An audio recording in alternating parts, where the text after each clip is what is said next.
jirtu hordoftoota chaanaalii maatii Astaa Itiyoo hundinuu nageenya badhaadhaa jechaa har'a viidiyoo akkaan bareedaa ta'e tokko kan yuutuubaroota hunda barbaachisu qabadhee isinii dhiyaadheetiin jira.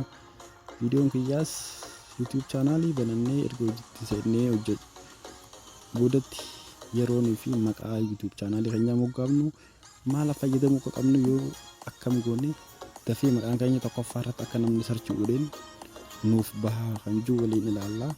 Egaa warri Astaa Itiyoo subscribe godhuudhaan viidiyoon keenya barnoota yuutuubii yerootti nuti gadhiifnu akka isin gahuuf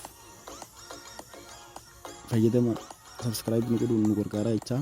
Gara viidiyochaatti seennaa amma yuutuub chaanaalii bilbila keenya irra jirus ta'e kompiitara keenya irra jiru banachuudhaan gara yuutuub chaanaalii namni fakkeenyaaf maqaa yuutuub chaanaalii kiyyaa Astaa Itiyoo maqaa keetiin qubee hanga ta'e tokko wal dhufeenya qabaachuu qaba. Lammaffaa dheerachuun qabu gabaabbatee akka namni barbaadee yeroo barbaadu sanatti sarchii yeroo godhe kallattumaan namaaf akka dhufuuf faayidaa guddaa qaba.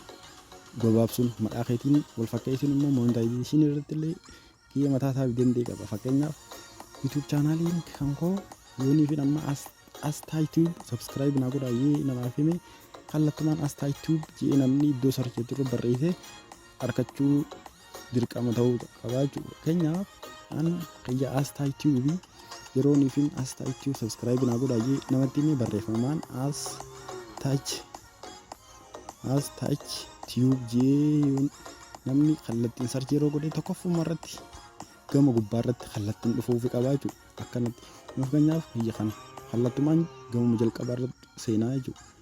Astaa Itiyoo jedhee jira irratti kilik godhuudhaan kallattumaan namni osoo isteeppii biraan deemne chaanaala kiyya subscribe naa godhu all notification all godhuudhaan viidiyooleen ani yerootti gadhiisu daawwachuu danda'u qaba jechuudha. Bu'aan maqaa yuutuub chaanaalii gabaabsuu isa kana inni guddaan kana kaniin isin garsiisuudhaaf jee yuutuub chaanaalii maqaa keessanii hoggaa moggaafatan maqaa namaatiin wal fakkaachuu qabu. Silaa maqaa namaatiin wal fakkaatee amma Astaa Itiyoo inni jiru namoonni Astaa Itiyoo jedhanii chaanaalii mataa isaanii banatan hundinuu akkanatti asiin gattarraa'ee jira jechuudha. Kanaafuu maqaa yuutuub chaanaalii kiyyaa loogoon kiyyaa adda waan ta'eef qaba jira. Isuma kana kallattumaan namni argatee subscribe godhuu danda'a jechuudha. Kana isinis warri yuutuubaroota ta'an hundinuu yuutuubaroonni martinuu maqaa yuutuub chaanaalii keessanii yeroo moggaaftan kan of danda'e ta'uu qaba. Bareedaa ta'uu qaba, gabaabaa ta'uu qaba, namarra adda ta'uu qaba. Namni sarchii yeroo godhetti kallattumaan argachuu danda'uu qaba. Isiniin jaa viidiyoon kanarraa kanuma. Viidiyoo barnootaa yeroo nuti gadhiifnu daawwachuudhaaf subscribe all notification godhuudhaan argadhaa jechaa. Nagaan turaa yeroo gaarii.